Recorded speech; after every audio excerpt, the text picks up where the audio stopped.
बिस्मिल्लाहिर्रहमानिर्रहीम। अस्सलाम वालेकुम। सादा लोग सादा ज़िंदगी में हम आपको खुशामदीद कहते हैं। उम्मीद करती हूँ मेरे तमाम देखने वाले खैर आफियत से होंगे। जहाँ रहें खुश रहें, हंसते मुस्कुराते रहें और अल्लाह पाक के हिफ्ज़ व अमान में रहें। आमीन सुम्मा आमीन। तो जनाब इसी के साथ करते हैं अपने व्लॉग का आगाज़। अगर अभी तक आप लोगों ने मेरे चैनल को सब्सक्राइब नहीं किया तो प्लीज़ मेरे चैनल को सब्सक्राइब कर दें, लाइक कमेंट लाजमी किया करें। तो जी यहाँ हो रहा है सुबह सुबह का टाइम और नाश्ता कर रहे हैं हम। आज काफ़ी दिन के बाद मैंने स्क्वायर शेप में पराठे बनाए हैं और इरफान ले रहे हैं चाय के साथ पापे, क्योंकि चिकनगुनिया के बाद इरफान के मसूड़े सूज चुके हैं और सूजन की वजह से इरफान से कुछ भी नहीं खाया जा रहा है। यहाँ तक कि दाल दलिया चावल हल्की फुल्की ग़िज़ाएँ भी चबाने में इरफान को मुश्किल हो रही है।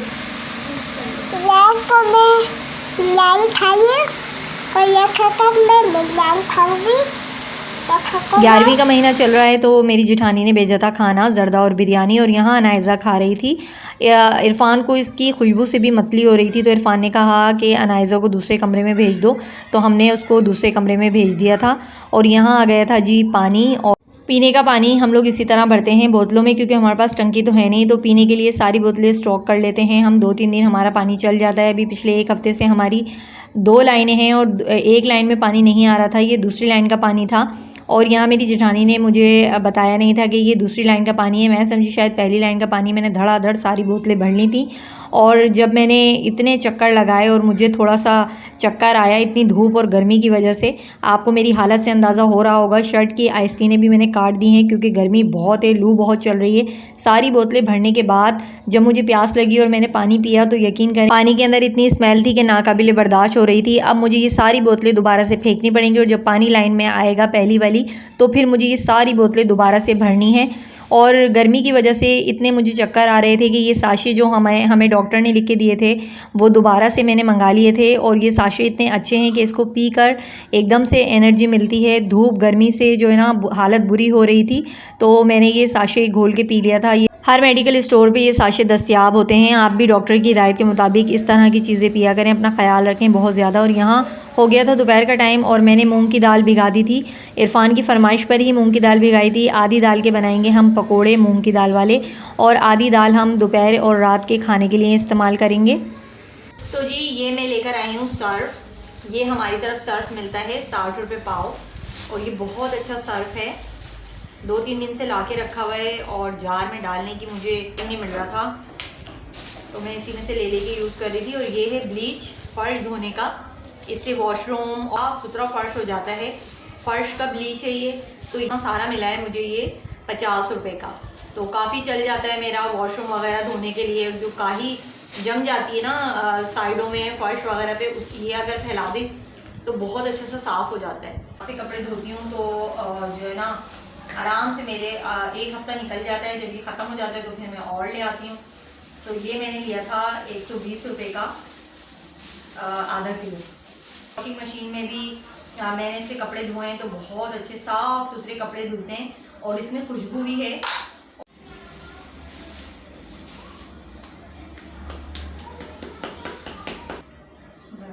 और यहाँ मैं डाल रही हूँ दोपहर की रोटियाँ। इरफान के लिए बना रही थी पतली सी चपाती। इरफान ने कहा था कि मेरे हलक से कुछ भी नहीं खाया जा रहा, तो मुझे बिल्कुल पतली सी चपाती डाल के दे दो और वो दाल के साथ खाएंगे।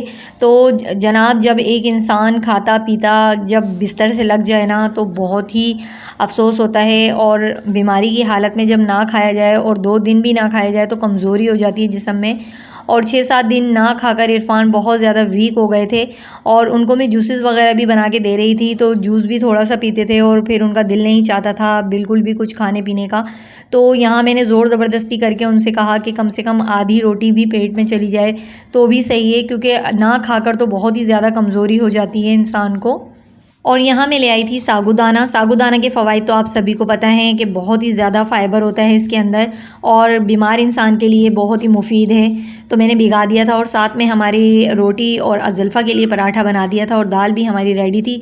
और दाल के साथ प्याज जो है ना वो बहुत ही अच्छी लगती है। और इस दाल में मैं कसूरी मेथी डालती हूँ। यकीन करें उसकी खुशबू जो है वो बहुत ही औसम आती है। उसकी खुशबू से दिल चाहता है कि आप सारी दाल चट पट कर जाएँ। कामों में लगकर दिन गुजरने का पता ही नहीं चलता। और ये दाल मैंने यहाँ पर शॉपर में करके फ्रीज़र कर दी थी। मैंने सोचा था कि नेक्स्ट डे बना लूँगी पकोड़े। इरफान ने खाना नहीं खाया था, आधी रोटी खाई थी बड़ी मुश्किल से। तो फिर मैंने सोचा कि पकोड़े बना लेती हूँ, चाय के साथ ले लेंगे इरफान। तो इसीलिए मैं आ चुकी हूँ यहाँ सिल पर ये पीसने के लिए दाल। और मूँग की दाल के पकोड़े तो भाई मुझे बहुत पसंद हैं और मेरी पूरी फैमिली को भी बहुत पसंद है। आपको कैसे लगते हैं कमेंट में लाजमी बताइएगा। तो जल्दी से पीस लेते हैं दाल अपनी। और इस जगह पर बहुत गर्मी होती है दोपहर के टाइम, तो मेरी हिम्मत नहीं हो रही थी यहाँ पीसने की। तो सिल मैंने सहन में रख ली थी और वहाँ बैठ के मैंने आराम से जो है ना खुले में दाल पीस ली थी। और अब मैं सिल को अच्छे से धोकर मैंने उसको उसकी जगह पर रख दिया था। और साथ ही मैं यहाँ से साफ़ कर रही थी फ़र्श, क्योंकि गंदा हो गया था। और यहाँ धो रही थी अज़ल्फ़ा अपने कपड़े। अज़ल्फ़ा के कपड़े जमा हो गए थे, जब भी 4-5 जोड़े जमा हो जाते हैं तो वो हाथ से धो लेती है, इतने ज़्यादा गंदे नहीं होते उसके कपड़े। और मशीन ख़राब होने की वजह से जो है ना कपड़े ज़्यादा जमा हो जाएँ तो धोना अज़ाब बन जाता है। तो यहाँ जा रही थी अनायज़ा अपनी फूफो के घर। अनायज़ा के कज़न लेने आ गए थे उसको। अनायज़ा की बड़ी डिमांड है भाई, हमारे घर में सबसे छोटा पीस जो है इस वक्त अनायज़ा है। बाकी सारे बच्चे माशाल्लाह यूनिवर्सिटी कॉलेजेस में जाते हैं। और अनायज़ा की फूफो और उनके बच्चे अनायज़ा से बहुत मोहब्बत करते हैं, सारे ही बड़े हैं, तो इस वजह से अनायज़ा को अपने साथ अपने घर ले जाते हैं और ये उनके घर में जाकर बहुत खुश रहती है। और ख़ूब इसकी खातिर तवाज़ु भी वो करते हैं, जो डिमांड करती है वो इसके लिए लाकर पेश करते हैं। तो बच्चे को जहाँ मोहब्बत मिलती है ना, बच्चा वहीं ज़्यादा जाता है। और पटर पटर बोलने वाले बच्चे सभी को पसंद है और अनायज़ा माशाल्लाह बहुत प्यारा बोलती है।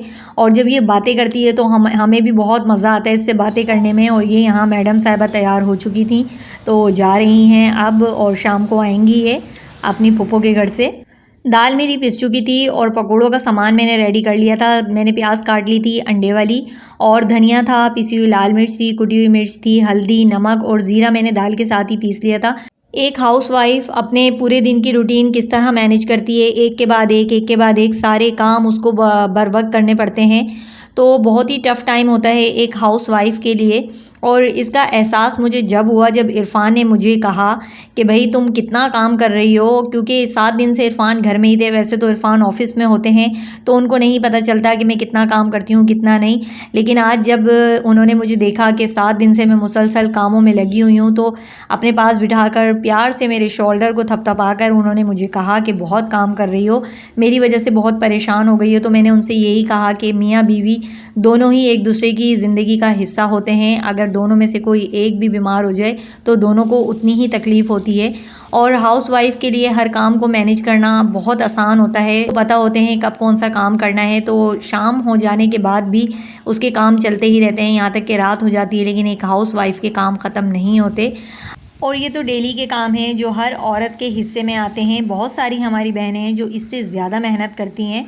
तो जनाब हर औरत अपने घर को बहुत अच्छे तरीके से मैनेज करती है, और एक औरत ये सारे काम करके ना कभी भी नहीं थकती, बल्कि उसको खुशी होती है और उसको ये एहसास होता है कि वो जो भी कर रही है अपने प्यारों के लिए कर रही है, अपने बच्चों अपने शौहर के लिए कर रही है।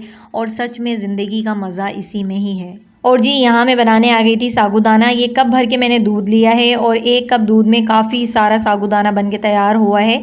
और उसके टेस्ट को इन्हेंस करने के लिए मैंने डाला है वनीला कस्टर्ड पाउडर। यकीन करें इस तरीके से साबूदाना बनाने से हर कोई बड़े शौक़ से खाता है, क्योंकि उसमें टेस्ट कस्टर्ड का आता है। साबूदाना को अपनी खुराक में ज़रूर शामिल किया करें, क्योंकि इसके बेशुमार फ़वाइद हैं। और इसी के साथ हो चुकी है जनाब रात, और आपसे चाहूँगी मैं इजाज़त। अपना बहुत सारा ख्याल रखिएगा। मिलेंगे फिर किसी नेक्स्ट वीडियो में। अल्लाह हाफ़िज़।